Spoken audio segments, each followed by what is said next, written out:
When Sacramento traded Tyrese Halliburton for Domantas Sabonis, many people thought the Kings messed up. At the time, Halliburton was only 21 years old while Sabonis was 25, and Halliburton seemed to have more upside. People argued that Fox would fit better next to Sabonis, but he didn't seem like a huge needle mover in a deep Western Conference. To the surprise of most, the Kings finished third in the West in 2023 and took the defending champions to 7 games in the first round. While they're in the midst of a tight playoff race this year, the expectation is that they'll be bounced in the first round once again, and there are some who think they'll lose to the Lakers or Warriors in the play-in. I've already seen people suggest that this has been a disappointing season for Sacramento, and if the Kings are sent home early, that narrative will be pushed even further. The truth is, the Kings aren't ready to compete for a championship, let alone make a deep playoff run. However, in today's video, I want to counter this idea that they've been disappointing and explain why we should be more patient with this team. Before we get into it, make sure to leave a like on this video and subscribe. I'm almost at my goal of 1,000 subscribers, and with your support, I can get there soon. With all that out of the way though, let's get into the video.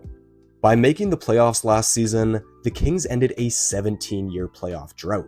For nearly 2 decades, Sacramento was the laughingstock of the league, which made them an afterthought in the minds of many NBA fans. When a front office can't put together a winner, we naturally associate irrelevancy with that team. Not only does this sully the reputation of a franchise, but it causes us to forget about any of the talented players they did have. At one point, DeMarcus Cousins was considered the best center in the league. However, rather than focusing solely on his talent, we pay a lot of attention to how bad the Kings were and how they wasted his prime years. By simply playing in meaningful games or having winning records during the regular season, a team earns much more respect, their players become much more memorable, and their fans have something to be proud of. At full health, you could argue that Cousins was better than both Fox and Sabonis, but naturally Kings fans will have fonder memories of their current duo. Sure, it can be fun to watch a young, rebuilding team, but only when you feel like there's light at the end of the tunnel.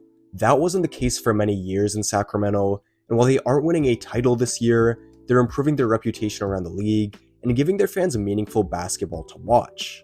That being said, I don't view this year as a disappointing one for Sacramento.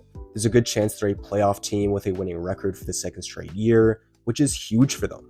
Not too long ago, they were known as the team that considered playing 4-on-5 defense, or who doubled down on picking Marvin Bagley by comparing him to Kevin Durant. When you draft players or have meetings with free agents, you have to have some credibility if you want those guys to stay with you long term. Up until recently, the Kings hadn't been relevant since the mid-2000s, so they weren't able to make a great pitch for themselves. The most compelling part of joining Sacramento used to be the fact that you could help dig the team out of their own hole. When the Kings traded Halliburton, he was upset because he wanted to help turn the team's fortunes around. However, if that's the most attractive part of playing for a franchise, that franchise is doing something wrong. Obviously, if you're rebuilding, you need to draft young talent that elevates your team, but the front office needs to effectively build around those players as well. For too many years, the Kings made horrible decisions, hoping that DeMarcus Cousins or De'Aaron Fox could cover them up. When Sacramento traded for Sabonis, I made the mistake of comparing him to Halliburton rather than looking at the bigger picture. Looking back, this move signaled that the Kings wanted to be in control of their own destiny. As of now, Halliburton is considered the better player than Sabonis, but had this deal not gone down, Sacramento would have sat around hoping that the fit between Fox and Halliburton would work itself out. Instead, they traded for Sabonis, a player they were confident would pair nicely with Fox, and built a good team around them. By dictating their own fate, Sacramento has put together a perennial playoff team, and that will improve their reputation going forward. Based on the early returns of this trade, some still might suggest that Sacramento is nothing more than a first or second round exit. To that I would say, success is not a linear path. The Kings did lose in the first round last season, and they'll likely suffer a similar fate this year, but that doesn't mean they're not headed in the right direction.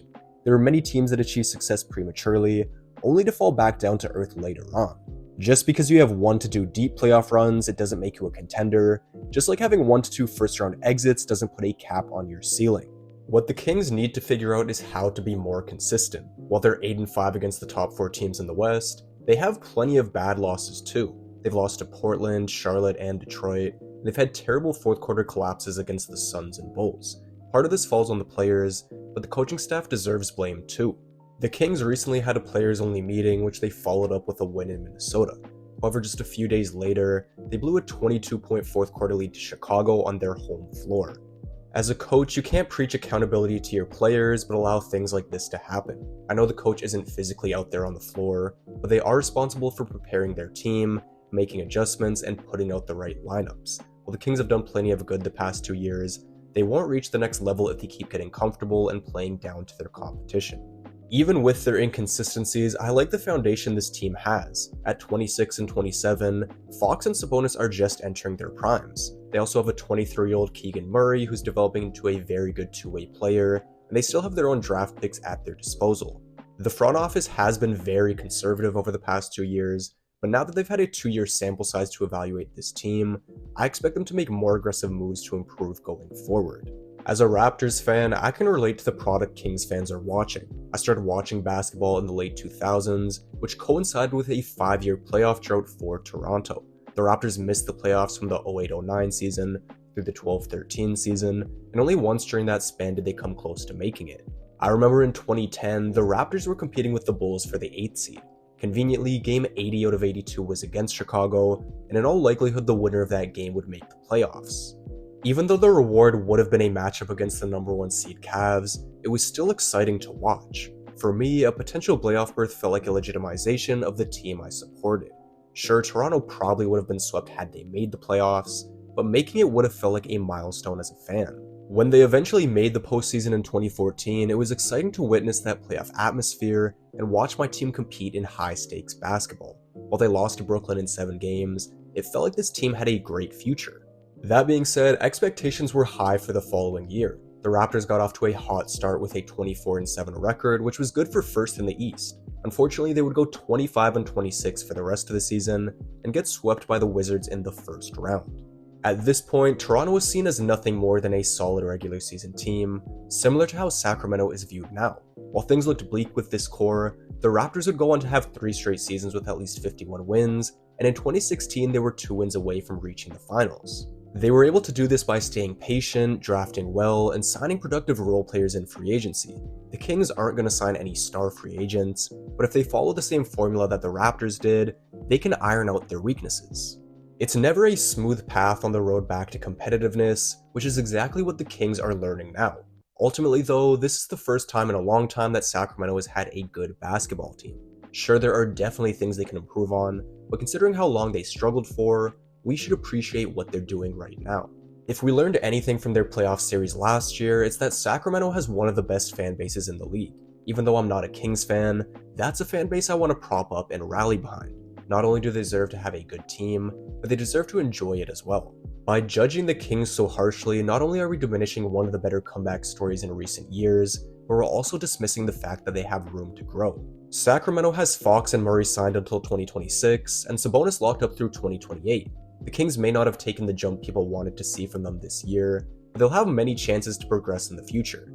At the end of the day, that's what I want Kings fans to focus on, because looking back on those Raptors teams with Lowry and DeRozan, it wasn't until their 3rd playoff appearance that they made some noise. This team is just getting started, and despite all the criticism, I hope Kings fans are excited for what will be a very significant period in their franchise's history. Anyways, that's going to be all for today's video. Make sure to leave a like, subscribe, and let me know your thoughts down in the comments section below. With all that being said, I'm out, and I'll see you in the next video.